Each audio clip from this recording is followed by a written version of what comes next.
Кадырлуу көрөрмандар, биз майрамдык программабызды улантып атабыз. Ал эми азыр сиздер менен кененирээк маек кыла турган жана албетте бизде бере турган суроолорубуз аябай көп жаралып атат. Эфирден сырткары сүйлөшүп турабыз. Коногубуз келди.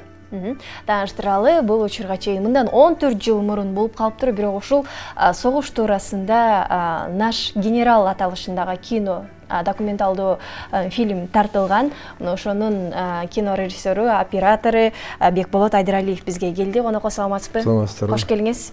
Байрамыңыздар менен. Агай, айтсаңыз, ушул тасма туурасында эмне болуп сизге идеясы келди ушуну тартуу? Бул эми Панфиловду биздин совет заманындагы адамдар өтө жакшы билет болуш керек, кандай киши экенин. Өзү легендарный адам болгон, полководец. Анан ошол кишинин жөнүндө фильмдин ою негизинен бул ошол кезде Москвада посол болуп жүргөн Нанаев Кемелбек Касымкуловичтин идеясы болуп калды да. Ошол киши баягы согуштун 70 жылдыгы как раз келип калганда, ошондо ошого карата бир тартпайлыкпы деген идея келди. Анан ошол кишинин демилгеси менен анан биз өкмөткө кайрылдык. Анан өкмөттүн каржылоосу менен 2004-жылы ошо фильмди баштап, негизги өзүнүн башталышын бул жерден архивный материалдарды жыйнадым. Анан кийин берди ошол кезде бизде Панфиловдун музейи бар эле. Абдан жакшы. Билбейм, азыр барбы жокпу, ал жер эмне болуп калганын билбейм. Ошол жерде Панфилов дивизиясынын өзүнүн өткөн жолу тууралуу абдан сонун музей ошол жерден тарттык. Анан кийин документтер, анан кийин Москвага барып калдык. Москвага барганда ошол жерде Москвада постпредствода Айгүл Кулматова деген кыз бар эле, пресс-секретарь болуп иштеген. Ошол кыз бизге Майя Панфилованы таап берди. Панфиловдун кызы экен, кичи кызы да, эң кичи кыз экен. Анан ошол кишинин үйүнө барып, алдан интервью алып, ал киши көп нерсени айтып берип, ошол киши менен Дубосековго бардык, Панфиловдор согушкан жердечи. Ошонун музейинде көп нерсе тарттык да, ошол жерде айтылды, музейдин директору сүйлөп берди. Анан Москвадан ошол Айгүл Кулматованын жардамы менен биз Панфиловичтерди таптык Москвадагычы. Ошол жерде бир эки Панфилович бар, ошо фильмге кирди. Алар айтып берди Панфилов тууралуу. Ошонун негизинде фильм жыйналды, негизинен мынданча ошону тартып 2004-тө бүтүрдүк. Негизги идеясы ошол согушту чагылдырат. Идеясы негизги ошол жанагы бул эми Панфиловдун өзүнүн Кызыл армияда болгон өзүнүн өмүр жолу. Бул киши негизи мурда Деникиндер менен да согушкан экен да. Царский армиядан баштап Чапаевский дивизияда согушуп, анан барып туруп полководец болуп, кийин уже Кызыл армияга келип, анан Кызыл армиядан кийин экинчи дүйнөлүк эки согуш кайтан качып атты, карабайсыз. Ушундай аябай легендарный киши экен да. Мисалы агай, ошол баягы согушту чагылдыруу бир көбүрөөк каражат кетсе керек, анткени алардын турган жери, кийимдери, ошол эле ошону чагылдырып берүү өтө кыйын болсо керек. Эми мындай да, бул өзү документалдуу кинодо, эгерде адамдын көзү тирүү болсо, ал киши менен сүйлөшүп, маектешкенде, байырлашканда бир жакшы нерсе чыгарсаң болот да. Анан адам өзү жок болгондон кийин ал өзү кыйыныраак болот экен. Ал жерде документалдуу документтерди издеш керек, архивде көп иштеш керек болуп калды. Анан ошондой эле ошол кишини көргөн, билген кишилерден дагы маектешүү менен жаралат да. Анан ошондой эмелер болду. Каражаттар көп кеткен себеби ошол Москвага барыш керек болду. Дубосекова да, аерде да мен жалгыз барган жокмун да, группа менен барып, аерде көп иштерди жүргүздүк да. Ошондуктан анча-мынча, конечно, каражат бир тойлоо болду. Агай, анан кийин мисалы баягы эске болуп өткөн окуяны чагылдырыш үчүн, аны баягы даана факт кылып же болбосо бериш үчүн дагы сиз бул кинону тартып атканда кыйынчылыктар жаралса керек. Себеби дегенде туура болуп калабы, туура эмес болуп калабы, балким бирөө чыгып туруп бул жерин туура эмес тартып коюпсуңар, мындай болгон эмес эле деген сыяктуу нерселер. Эми муну ар бир документалдуу кино тартарда ошонун тарыхын изилдеп чыгыш керек да. Себеби бул кинодо тарыхты бузуш туура эмес болуп калат да. Негизинен тарыхты тактап, ошону биринчи тактап алып туруп, билип алып туруп, анан тартпасаң, анан өзүң эле болуп каласың да, бир кандайдыр бир туура эмес фактыларды берип атсаң, билбеген нерселерди айтып атсаң, анан билген кишилер бар да. Азыр көрүүчүлөр бизден да аябай билимдүү. Баарын карап талдап отурушат да. Бул эмне деп сүйлөп атат, эмне деп атат деген сөздөрдү айтып калат. Абдан ушундай да. Ошон үчүн тактап алып туруп, дайындап алып тарта албасаң, документалдуу кинодо көп жаңылыштар кетип калат. Анан кээ бир фильмдер болот. Ошол окуяны такташ үчүн кескесте жанагы көркөм фильмдерден кайрылып кетиш керек болот. Артисттердин жардамы менен кийинти ошо мезгилди келтиргендер да болот. Эми бул жерде андай мүмкүнчүлүк болгон жок, каражатка жараша. Бирок ошо кишинин образын ачыш үчүн ошондой нерсе керек болуш керек эле да. Анан бул сүрөттөрү дагы азыраак экен. Бул киши да аябай скромный киши болсо керек деп койдум да. Анан ошо архивтерден таптык, бирок сүрөтүн да таптык. Мунун кызы дагы өзү менен жанагы Валя деген кыз бар экен, ада согушта Панфиловдун өзү менен жүрүптүр, санитар болуп, жана солдаттардын баарын окоптон сүйрөп чыккан кыз бар экен. Кийин Казакстанда жашап турган. А кишидин баягы көрбөй калдык, ал өтүп кетти. Анан Майя Панфилова менен иштеп көп нерсени айтырып калдык. Мына ушул фильм 2004-жылы тартылыптыр, 20 мүнөттүк документалдуу фильми. Ушу тартылып бүткөндөн кийин бир балким сыйлыктар берилдиби, ушул кино үчүн же наамдар берилдиби? Наам деле эчтеке да берилген жок, бирок бул жерде кийин Айгүл Кулматова айтып калды, Белоруссияда суранышып турду, ушу фильмди бергиле, биз аябай жакты дегенден, анан билбейм, мага өзүмө ошол кабар келбей калды, бирок жок деп коюшту да, ошол бойдон бул фильм ошол бойдон калып калды. Бирок КТРде көрсөтүлдү, бирок анан бул жерде дагы бир нерсе, биздин эл бир кандайдыр бир предвзятый отношение менен мамиле кылат да, ошо кезде бул саясаттан кыйын экен да. Анан эми тарыхый нерсе да, мисалы үчүн финальный кадрында ошо кезде президент Аскар Акаев эми Дубас экөөгө барып, биздин командующий менен баягы эселик, ошол жанагы курман болгон жерлеринде эселиктин астына гүл коюлганда, ошонун эсебинен бул кино көп көрсөтүлбөй жүрдү да, бул Акаевди көрсөтпөш керек деген идея менен көрсөтпөй да жүрүштү. Кескиле деген демелер да чыкты. Эми ушул эми туура эмес, тарых болгондон кийин азыр эми баарын тең эле көрсөтүш керек да, азыр эми баары. Анан кийин баш аягынан, мисалы ошол кино башталгандан баштап, идея келгенден баштап, маалымат топтоп, анан тартып бүткөнгө чейин канча убакыт кетти? Ар жак бер жагы менен биз баягы аз убакытта тартылган, 1-2 айга созулуп кетти го тартылган. Себеби баягы сүйлөшүүлөр болду, тиги кишини табыш керек болду, барып анан бир 2 айдай тарттык го, 2 айдай съемкасы эле жүрдү да. Анын монтажы менен бир ар жак бер жагы бир 3-4 айга кетип калды да. Жалпы 7 ай кетти да. Ар жак бер жагы даярданган. Өзүңүздүн атаңыз дагы мына ушул согушка катышкан ардагер экен, атаңыз туурасында айтып берсеңиз, анан менин чоң атам да ушул согушка катышкан ардагер эле да, анан көп окуяларды айтып берчү. Тигил жерде мындай болгон деп, балким сизге да айткандыр окуяларынан да. Менин атам ошол 22-жылы туулган киши өзү. Ошол согушка биринчи кеткенде 20-ларда экен да. Анан 40-жылдан баштап бир подготовка кылып, 42-жылдан баштап булар согушка киришиптир да, даярдап. 42-жылдан баштап Подмосковьенин астынан баштаган. Ошо менен бул киши андан ары Украинский фронтто, биринчи Украинский фронтто 37-чи жеңил артиллериянын орудиянын командири болуп согуштур да.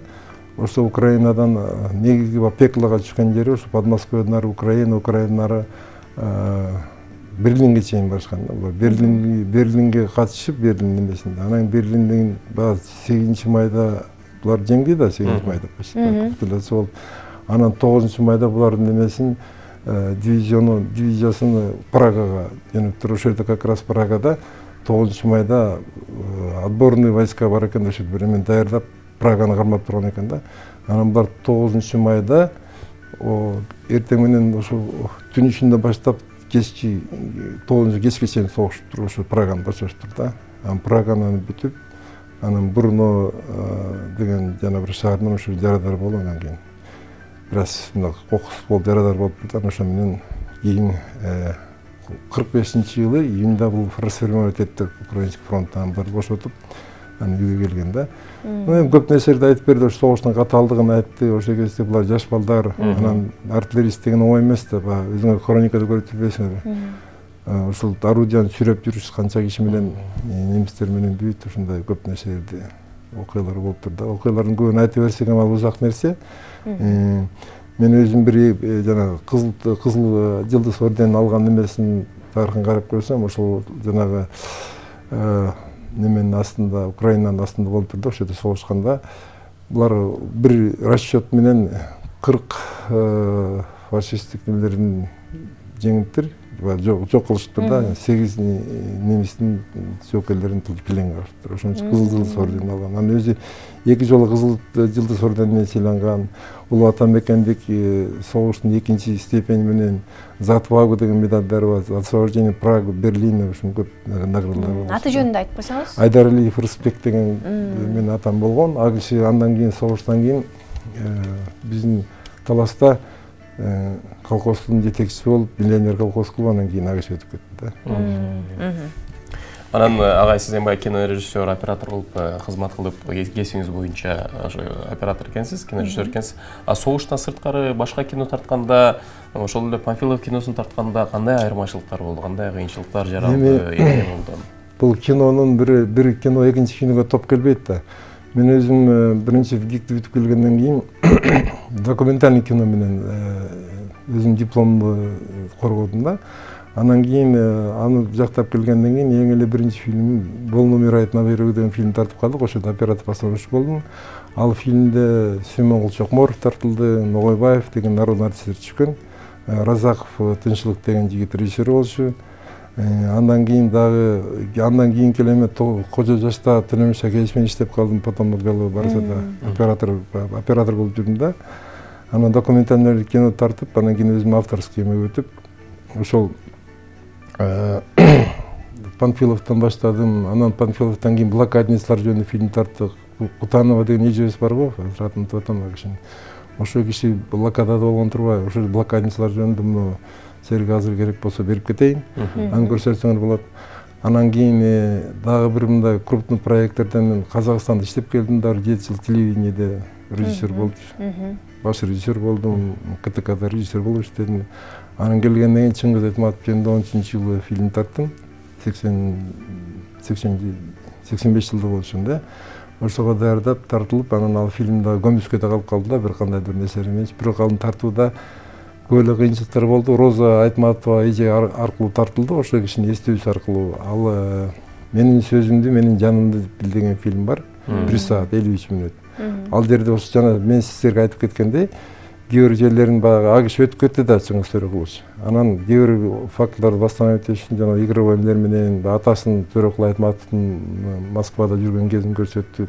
Репрессия болгонун, анан ошол нерселерди кээ бир жерлеринде тиги Нагим апанын жанагы кандай кыйынчылыктарды көргөнүн игровой эмелер менен чагылдырдык. Анан ошондой бул эми ар кандай жанрда, ар бир жанрдын өзүнүн кыйынчылыктары болот. Документальный кино десе баары эле азыр биздин кээ бир жаш балдар ойлоп калыптыр, бул документальный кино жеңил эле нерсе. Муну мындай улгайган кишилер тарта бербейлүү, жаш кишилер биз игровой фильм тартабыз деген тенденция бар. Бирок документальный кинонун өзүн жаратыш бул бир топ жумушта, бул изилдөө, тактоо, издениш, жок нерседен бир нерсе жаратыш керек да, сөйлөп коебуз. Мисалы ушул сизди дагы кыргыз фильмдеги эң профессионалдуу кинорежиссер жана оператор катары билебиз. Анан сиздин оюңуз боюнча документалдык фильмди тартууда оңой деп атпайсызбы? Азыркы учурда Кыргызстанда кино дүйнөсүндө же болбосо кино тартууда кайсыл жанрдагы фильмдер бизге жетишпей турат деп ойлойсуз? Мен өткөндө баягында телевидениенин жанагы сценарий телевидениесин ачканда эмеде качып калып айттым. Азыр бизде негизи мына биз азыр айтып атабыз, эми келечекте келаткан муундарды мурдагы баатырлар менен тарбиялаш керек. А бирок бүгүнкү күндө баатырлар бар да. Биздин азыркы кинематографияда бүгүнкү күндүн герою жок болуп атат да. Бүгүнкү күндө эле эмгек жасап аткан адамдар, бүгүнкү күндө эле Кыргызстандын үчүн өзүнүн эмгегин арнап, мөбүрүн арнаган кишилер бар. Ошолорду көрсөтүш керек болуп турат да. Бизге бүгүнкү күндүн каармандары жетпей турат. Ошол жагын чагылдырсак абдан сонун болот. Агайынан сиз айтып жаткан, сиз тарткан, сиздин эмгегиңизден жаралган кинонун үзүндүсү дагы даяр болуп калыптыр. Аны телевизорго тартуулайлы. Жарайт. Через знойные пески пустынь, арктические холода высокогорий. Бывало детей, а их было 5, мало-мало меньше, погружали в корзину, которые навешивали на спины верблюдов. За мужество и стойкость, проявленные на страже южных границ, Иван Васильевич Панфилов награждается 2-м орденом Боевого Красного Знамени. В октябре 1938 года Иван Васильевич Панфилов назначается военным комиссаром Киргизской ССР. кыргызы, пережившие долгое безвременье, больше не ощущали себя сиротами в большом мире.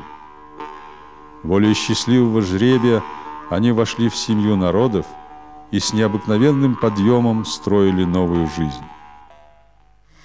И вот я хочу сказать, конечно, больше всего у меня связано это с Киргизией. Ну, я уже постарше была, и потом в Киргизии наша семья прожила дольше всего. Он был военным комиссаром Киргизии. Там он и получил он уже до войны получил генерала-майора. И, собственно, первого генерала, которого мы увидели, это был папа. Во время работы Ивана Васильевича военкомом республики в полной мере раскрылся его талант военного специалиста, командира и одновременно крупного организатора. Он был очень требовательный, это я потом узнала, что многие рассказывали, когда вот он обучал, он был очень требовательный, но он был очень человечным. Военком понимал, что...